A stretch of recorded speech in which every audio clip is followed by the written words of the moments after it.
우리 교회는 1996년도 12월 27일 토마토 레스토랑에서 개척되었습니다. 7개월 동안 열심히 전도 사역을 일구어서 마지막 예배 때 어린이까지 70명이 출애굽을 하게 된 것입니다. 바로 레스토랑 옆에 벽산 3단지 지하 상가 예배당으로 이전을 하게 된 것입니다. 그리고 2달이 지났을 즈음 고 홍태석 장로님, 박은교 권사님이 이 동백 지역의 숲속에다가 그림같이 아름다운 전원 주택을 짓고 사셨는데 주일이 되어서 할렐루야 교회, 할렐루야 예배드리자 신나게 운전을 하고 오다가 오리역 사거리에서 빨간불에 딱 멈춘 거예요. 빨간불이 길었습니다. 오른쪽을 보고 왼쪽을 보다가 안디옥 교회 간판을 본 거예요. 그 시대에 유명했던 홍정일 목사님 제자 누군가가 안디옥 교회를 오리역에 개척했다는데 바로 이 교회 모양이다 하고 빨간불이 안 죽는 거예요. 그래서 순간 좌회전 신호가 나오니까 아무리 할렐루야 큰 교회 할렐루야도 좋지만 오늘은 안디옥 교회 가서 예배를 드리자 하고 좌회전을 한 것이 우리 장로님 부부의 운명을 결정해 준 것입니다. 그날 예배 드리고 그날부터 영어 성경 공부를 열심히 했습니다. 전도 활동에 매진을 했습니다. 이 그림 같은 동백의 집을 개방을 해가지고 초신자들 모시고 오면은 새끼 밥을 해주고 잠을 재워가면서 신앙 훈련을 했습니다. 집 안에 예쁘게 기도실을 꾸며놓은 거예요. 기도실. 뭘 꾸몄다고요? 그래서 저도 거기 기도실 가서 딱 앉아봤더니 불빛도 이쁘고 그냥 기도가 막 쏟아져 나와버려. 그래서 수많은 사람들이 그 집에 와서 잠도 자고 밥도 먹고 은혜도 받고 성경 공부도 하고, 그리고 우리 교회 최초로 여성 권사님이 가족 목장, 부부 목장을 인도하고 홍 장로님이 열심히 도와주었습니다. 친구 권사 2분, 백남덕 권사님, 임정희 권사님을 초청해가지고 초창기 아무것도 없던 시절에 열심히 교회를 일구어 간 것입니다. 그 당시 표화자 전사님, 신수 권사님 초기에 함께 어머니 역할을 한 것입니다. 모두 존귀하고 아름다운 은혜의 이름들입니다. 교회의 초석을 깔게 된 것입니다. 제가 초창기 1년을 얘기하는 거예요. 아니 나는 얼마나 충성했는데 이름을 안 부르냐. 그 후를 부르면 오늘 예배 끝나요. 지금부터 그 후에 충성한 분들을 얘기하면 예배 끝난다니까. 2시에. 그래서 영혼을 주 앞에 인도한 자들은 하늘에서 별같이 빛난다 말씀을 해요. 다니엘서 12장 3절에서 다니엘은 말하기를 지혜 있는 자는 궁창의 빛과 같이 빛날 것이요 사람을 옳은 대로 돌아오게 한 자는 별과 같이 영원토록 빛나리라. 따라해 볼까요? 별과 같이 영원토록 빛나리라. 그런데 어제 한 별이 지셨습니다. 하나님께서 박은교 권사님을 만 나이 87세로 집 나이 89세로 천국으로 부르셨습니다. 인생이요 유한해요. 인생이요 하나님이 언제든지 부르시면 천국으로 떠나는 것이 인생입니다. 그러면 우리 박 권사님께서 인생의 절정이 언제였을까 제가 곰곰이 생각을 해봤습니다. 1997년도 10월에 오셔가지고 나이 60에 우리 교회 오셔가지고 한 20년 동안 개척교회 충성스럽게 섬겨서 단단한 교회로 이루기까지 아무것도 없이 열악한 그 시대에 무엇이든지 발벗고 나서서 충성했던 그 삶이 절정의 삶이었다 말씀드리고 싶습니다. 인생의 지혜가 무르익는 60대 70대 청춘을 바쳐서 하나님께 헌신했던 삶이 아름다운 삶이었다 말씀드리고 싶습니다. 60대 70세가 무슨 삶이라고요? 청춘의 삶. 60대, 70대가 무슨 삶이라고요? 어거지라고 생각하지 마세요. 아직 팔팔할 나이입니다. 충성할 수 있는 나이입니다. 그러면 20대, 30대는 말할 것도 없죠. 누구에게나 인생의 절정이 있습니다. 여러분은 여러분의 생애에서 언제가 인생의 절정이었습니까? 예수님에게도 인생의 절정이 있었습니다. 그러면 예수님의 생애는 언제가 인생의 절정이었습니까? 예수님 자신이 밝혀주고 있습니다. 자, 우리 다 함께 30절 말씀 시작. 예수께서 신 포도주를 받으신 후에 이르시되 다 이루었다 하시고 머리를 숙이니 영혼이 떠나가시니라. 따라해 볼까요? 다 이루었다. 예수님은 마지막 십자가에서 운명하기 직전 아셨습니다. 내가 십자가에 죽는 것으로 모든 것을 이루었다. 내 인생의 절정이다. 클라이맥스다. 내 인생의 완성이다. 선포하신 것입니다. 사랑하는 성도 여러분, 사랑하는 우리의 가족이, 조카가 나이 33살의 인생을 마감한다면 도대체 그 나이에 무엇을 완성했다고 말할 수 있겠습니까? 대한민국에서 나이 33은 아직 인생을 시작하지 않았어요. 대학 졸업하고 군대 갔다 오고 취업 준비하고 이제 취직해서 2년, 3년, 4년 차에 도대체 무엇을 인생에서 이룰 수 있단 말입니까? 그런데 예수님은 다 이루었다고 선포하지 않습니까?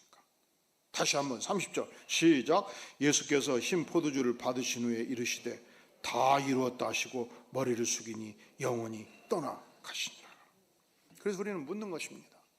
도대체 예수님은 십자가에서 다 이루셨을 때 무엇을 다 이루셨습니까? 주님 도대체 무엇을 다 이루었길래 테텔레스타이라고 외치셨습니까? 우리 주님께서 십자가에 못 박힐 때 군병들이 4인 1조로 움직였습니다. 옷을 벗깁니다. 외투를 주로 입었습니다. 이스라엘 백성들이 갖는 외투들은 소피 가죽, 양피 가죽이 많았습니다. 그래서 꿰매었던 호리만 딱 정리하면 4명이서 나눠 가질 수 있었습니다. 40만 원짜리 옷이면 10만 원씩 나눠 가졌습니다. 그것을 본문은 표현합니다. 자, 23절 시작. 군인들이 예수를 십자가에 못 박고 그의 옷을 취하여 4깃에 나누어 각각 한 깃씩 얻고 속옷도 취하니 이 속옷은 호지 아니하고 위에서부터 통으로 짠 것이라. 문제는 속옷은 잘라내면 걸레 조각이 되는 거예요. 그러면 한 사람이 가져야 되지 않겠습니까? 4명 중에 누가 가져야 되겠습니까? 이럴 때 우리는 어떻게 하죠? 가위바위보 하잖아요. 그때 유대인들은 어떻게 했죠? 제비뽑기를 했습니다. 이 제비뽑기를 하는 것이 왜 필요했는가? 그 이유를 요한 사도는 이렇게 설명하고 있습니다. 24절 시작. 군인들이 서로 말하되 이것을 찢지 말고 누가 얻나 제비뽑자 하니 이는 성경에 그들이 내 옷을 나누고 내 옷을 제비뽑자나이다 한 것을 응하게 하려 함이로라. 군인들은 이런 일을 하고 왜 저들이 제비뽑기를 했는가? 시편 22편 18절 말씀에서 이 성경에 그들이 내 옷을 나누고 내 옷을 제비뽑나이다, 이 예언의 말씀을 이루기 위해서 이런 일이 이루어졌다 표현하고 있습니다. 사실은 예수님의 생애는 약 365가지 이상의 구약 성경에 예언된 생애였습니다. 그리고 이 예언의 말씀을 따라서 미가서 5장 2절 예수님은 베들레헴에서 탄생하리라 예언되었고 과연 예수님은 베들레헴에서 탄생하신 것입니다. 예수님은 어떻게 이 땅에 올 것인가? 이사야 선지자는 이사야서 9장 6절에서 말씀하시기를 이는 한 아기가 우리에게 났습니다. 예수 그리스도는 아기로 탄생합니다. 그는 정사를 메었고 그의 이름은 기묘자요 묘사요 전능하신 하나님이라 영존하시는 아버지라. 그는 전능하신 하나님이신데 이 땅에 아기로 탄생한다는 것입니다. 그 정사와 평강의 터함이 무궁하며 또 다윗의 왕자와 그의 나라를 군림하여 그 나라를 굳게 세우리라. 지금 이후로 영원히 정의와 공의로 그것을 보존하실 것이라. 만군의 여호와의 열심히 이를 이루리라. 성경의 말씀대로 전능하신 하나님의 아들로 이 땅에 오시는데 그것을 하나님께서 열심을 가지고 완성하시겠다 말씀을 하신 것입니다. 그러니까 예수님이 십자가의 마지막 피 흘려 돌아가실 때 무엇을 완성하셨는가, 다 이루셨는가? 성경에 예언된 말씀을 모두 이루신 것입니다. 성경 말씀의 완성이었습니다. 두 번째, 예수님은 십자가에서 무엇을 완성하셨는가? 이사야 선지자는 이사야서 53장에서 예수님이 이 땅에서 어떻게 인생을 마감할 것인가를 예언합니다. 이사야서 53장 3절에 보면 그는 멸시받아 사람들에게 버림받았습니다. 간고를 많이 겪었습니다. 질고를 아는 자였습니다. 십자가에 못 박혀 죽으실 때 많은 고통을 당했습니다. 못 박히시기 전에 채찍에 맞으셨습니다. 멸시를 사람들로부터 받았습니다. 그는 실로 우리의 질고를 지고 우리의 슬픔을 당하신 분이십니다. 그가 찔림은 우리의 허물 때문이요 그가 상함은 우리의 죄악 때문이라. 우리의 죄를 지고 십자가에 피 흘려 죽기까지 하신 것입니다.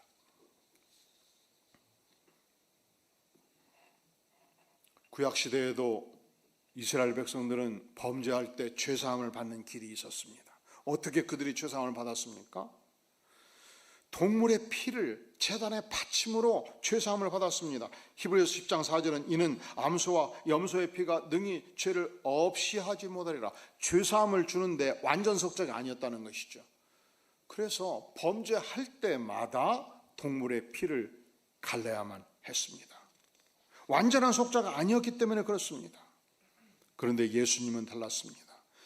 히브리서 10장 11절 제사장마다 매일 서서 섬기며 자주 같은 제사를 드리되 이 제사는 언제든지 죄를 없이 하지 못하니와. 구약의 제사는 완전 제사가 아니었습니다. 반복적으로 드려야 됩니다. 죄를 지을 때마다 나갔습니다. 그런데 오직 예수 그리스도는 죄를 위하여 한 영원한 제사를 드리셨다. 저가 그리스도가 한 제물로 거룩하게 된 자들을 영원히 완전케 하셨느니라 말씀합니다. 예수님이 십자가에 피 흘려 돌아가실 때 이 속죄는 제한 속죄가 아닙니다. 부분 속죄가 아닙니다. 완전 속죄였습니다. 그리하여 다시 제사를 드릴 필요가 없게 된 것입니다. 이 땅의 모든 인생은 범죄했기 때문에 하나님 앞에 쓸 수 없는 인생이었습니다. 하나님을 실망시켜 드렸습니다. 그런데 예수님께서 나의 모든 죄를 안고 십자가에 고난당하시고 죽으심으로 단변에 영원한 속죄를 완수한 것입니다. 그러니까 다 이루었다. 무엇을 다 이루셨습니까? 완전한 속죄를 이루셨다는 것이죠. 제가 무엇을 다 이루셨습니까? 세 가지를 얘기했거든요. 첫째로 뭐예요? 따라해 볼까요? 구약 성경을 다 이루셨습니다. 두 번째로 완전한 속죄를 이루셨습니다. 제가 두 가지를 얘기했네요. 두 가지. 그러면 세 가지, 세 번째는 뭘까? 네 가지, 네 번째는 뭘까? 막 궁금하지요? 듣고 싶죠? 설교를 할 때 이게 필요해요.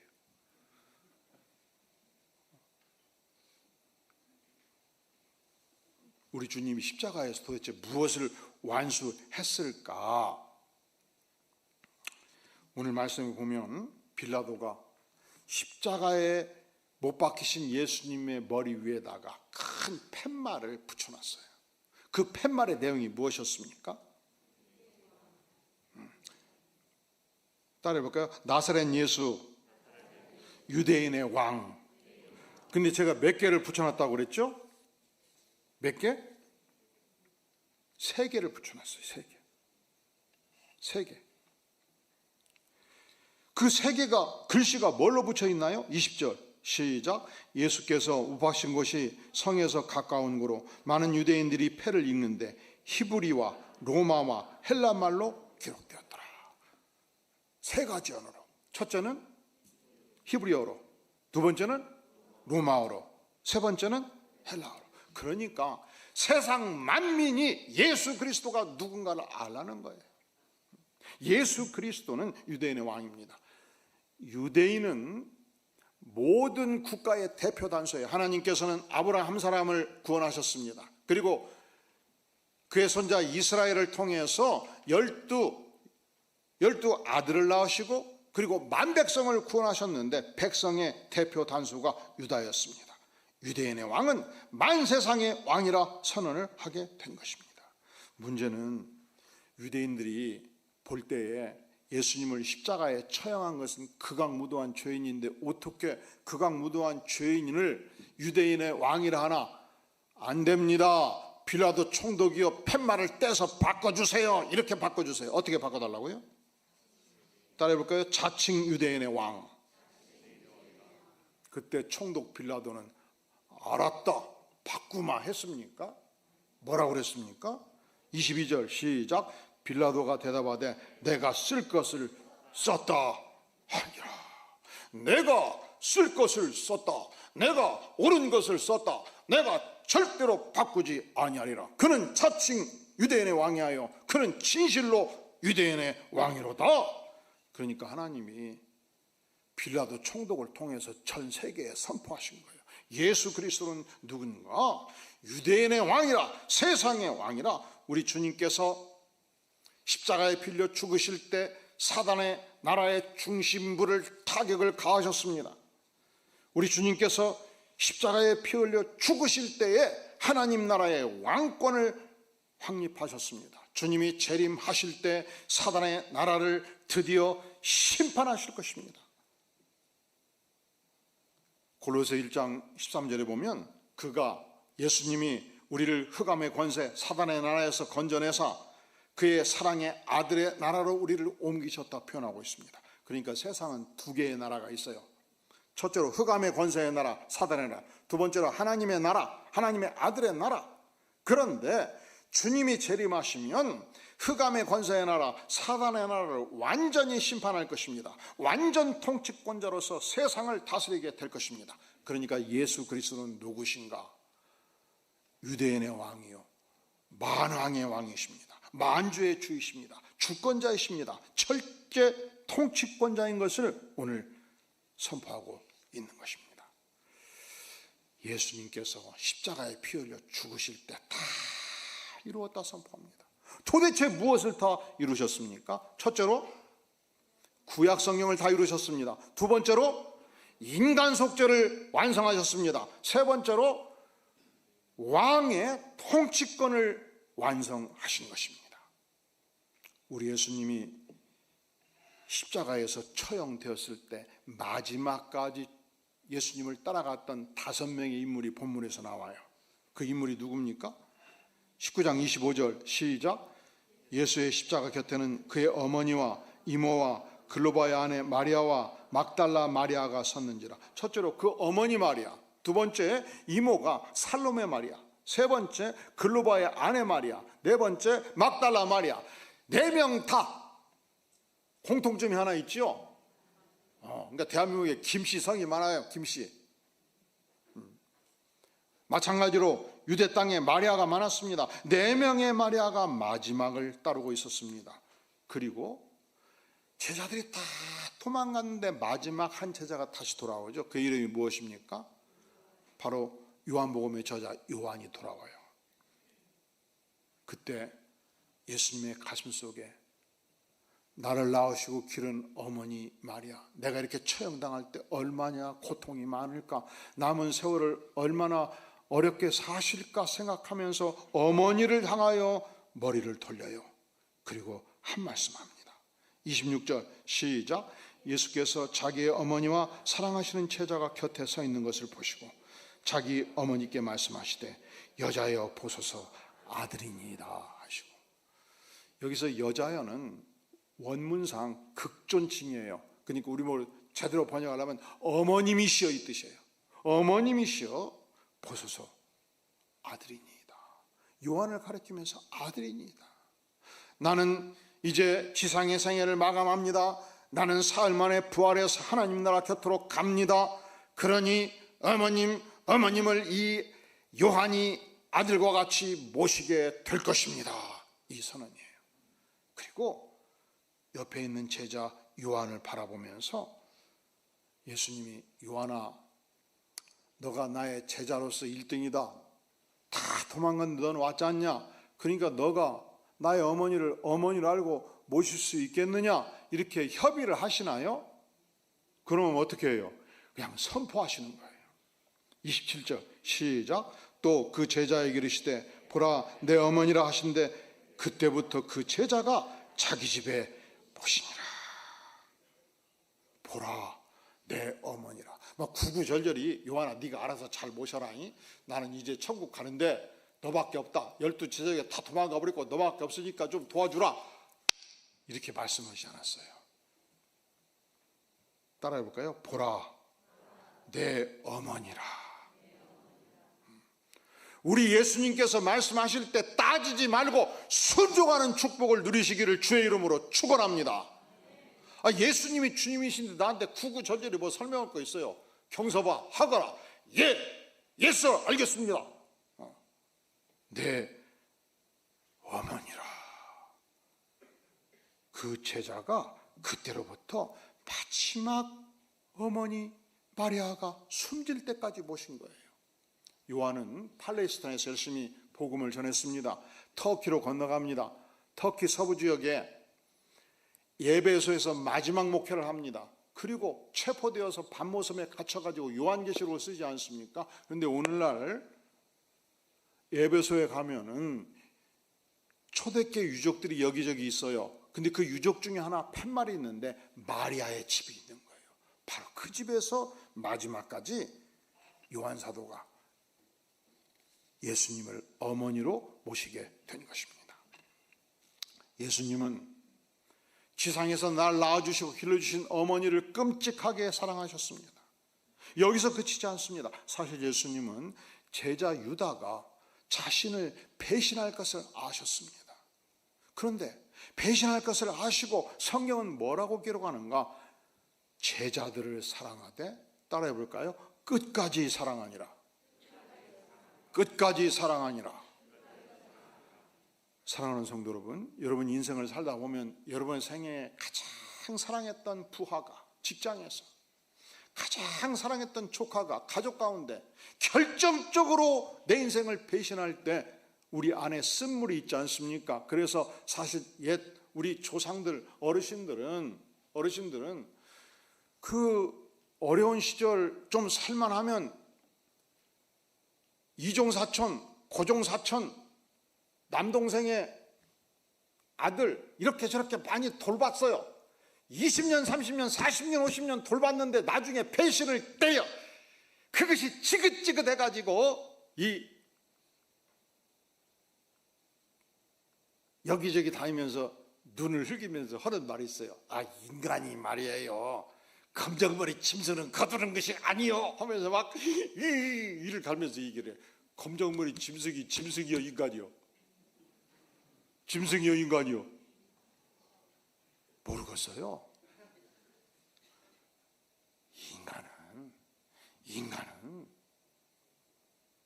믿을 존재가 못 된다는 거예요. 하나님이 믿을 존재지 인간은 배신할 수 있다는 거예요. 그것을 예수님께서 아셨습니다. 예수님도 배신당했습니다. 그러나 예수님은 끝까지 제자들을 사랑하셨다 말씀합니다. 목자 없이 유리하는 양떼들을 바라보면서 창자가 끊어진 고통을 안고 영혼들을 사랑해 주셨습니다. 요한일서 3장 16절을 말씀합니다. 그가 예수 그리스도가 우리를 위하여 목숨을 버리셨으니 우리가 이로써 사랑을 알고 우리도 형제들을 위하여 목숨을 버리는 것이 마땅하리냐. 십자가에서 마지막 죽으실 때 무엇을 완성했는가? 여러분, 예수님이 십자가에 풀려 죽으실 때에 십자가 선상에서 과연 무엇을 완성하셨는가? 그 죽으심이 이룬 것이 무엇인가? 따라해 볼까요? 사랑의 완성. 그러면 오늘 예수님이 십자가에서 다 이루었다 선포할 때 4가지가 완성이 됐어요. 최소한도. 첫째로 뭘 완성하신 거예요? 구약 성경의 완성. 두 번째로 속죄의 완성. 세 번째로 왕의 통치권의 완성. 그리고 마지막으로 사랑의 완성. 예수님이 전파되는 모든 곳에 목숨을 버리는 수많은 증거들이 꽃피우고 있습니다. 왜냐하면 예수님의 사랑이 지상에서 가장 순도 높은 사랑이기 때문에, 완성된 사랑이기 때문에, 가장 아름다운 사랑이기 때문에, 목숨을 버리는 사랑이 그 안에 있기 때문에 그렇습니다. 구한말 미국에서, 카나다에서, 호주에서 수많은 선교사들이 대한민국에 들어왔습니다. 예수님의 사랑 때문에 이 땅에 들어왔습니다. 그 중에 쉐핑 선교사를 기억하시나요? 그분은 미국 뉴욕에서 간호대학을 졸업하고 선교회에서 봉사활동을 하는데 그런 글들을 보게 된 거예요. 전 세계에서 가장 가난한 나라 조선에 가면 수많은 사람들이 길거리에서 벌어져 있다. 치료받지 못하고 죽어가는 사람들이 많다. 나환자들이 많다. 그래서 그가 1912년도 한국 선교를 지원하고 전라남도 광주 제주만에 간호사로 선교활동을 시작하게 됩니다. 그는 한국인과 거리를 좁히기 위해서 한국인이 되기로 작정을 해요. 그는 그 시대 여성들이 입었던 저고리와 통치마를 입었습니다. 검정 고무신을 신었습니다. 그리고 그는 평생 동안 된장과 고추장, 김치만 먹고 살았습니다. 완전히 한국인이 되기로 작정한 거예요. 그가 32에 한국에 들어와서 22년 동안 순교할 때까지 행했던 일들이 무엇이었는가? 첫째로 의료활동이었습니다. 병자들을 끝없이 돌봤습니다. 한센인들, 노숙자들을 돌봤습니다. 고아들을 거두었습니다. 미혼모를 거두었습니다. 나환자들을 거두었습니다. 그는 나환자의 어머니라 칭함을 얻었습니다. 그는 선교사로서 사례비가 오면 대부분 나환자들과 여성 교육하는데, 고아들을 돌보는데 투척했습니다. 그가 돌보았던, 직접 입양했던 고아들만 14명이었고 수백 명의 고아들을 돌보았습니다. 그는 과부들을 모아서 마지막 세상 뜰 때 38명의 과부들과 공동생활을 하고 있었습니다. 그는 주일학교 사역에 매진을 하였습니다. 열심히 성경교육을 하였고 교사들을 양성했습니다. 사실은 제가 존경하는 홍정길 목사님 외할머니가 바로 쉐핑 선교사로부터 직접 교육받고 전도받아 예수님을 믿은 분이었습니다. 그는 과부들이 도무지 자립하지 못하는 모습을 보면서 사업을 시작합니다. 양장업, 누에꼬치 사업을 일으킵니다. 그가 54세에 생애를 마감하는데 사인, 죽음의 원인, 의사가 자세하게 시선을 살피다가 사인을 뭐라고 때리느냐? 영양실조라고 때리는 거예요. 선교사가, 얼마든지 선교비를 많았던 선교사가 고통당하는 영혼들을 돌보기 위해서 자기의 모든 생애를 쏟아부었고, 그리고 그가 남긴 것은 숟가락과 젓가락 2개였다고 말합니다. 드디어 장례식이 진행되었습니다. 광주시 최초로 시민사회장을 치루었습니다. 광주시와 양림동이 철치를 했습니다. 수많은 그로부터 도움받은 여성들, 고아들, 과부들, 환자들 수천 명이 구름대처럼 어머니, 어머니 외치며 그의 운구를 따라갔습니다. 어떻게 이런 일이 가능한가? 한번 따라해 볼까요? 예수 그리스도가 우리를 위하여 목숨을 버리셨으니 우리가 이로써 사랑을 알고 우리도 형제들을 위하여 목숨을 버리는 것이 마땅하니라. 아멘. 기도하겠습니다. 영광의 주님, 주께서 십자가에서 마지막 운명하실 때 다 이루었다 선포하실 때 주님 그렇습니다. 주께서 구약 성경을 다 이루셨습니다. 주께서 완전 속죄를 이루심으로 우리에게 영생을 선물로 주셨습니다. 주께서 사랑을 완성하셨습니다. 우리도 주께서 완성하신 이 은혜의 팔자취를 따라 살기를 구합니다. 은혜를 베풀어 주시옵소서. 예수님의 이름으로 간절히 기도하옵나이다. 아멘.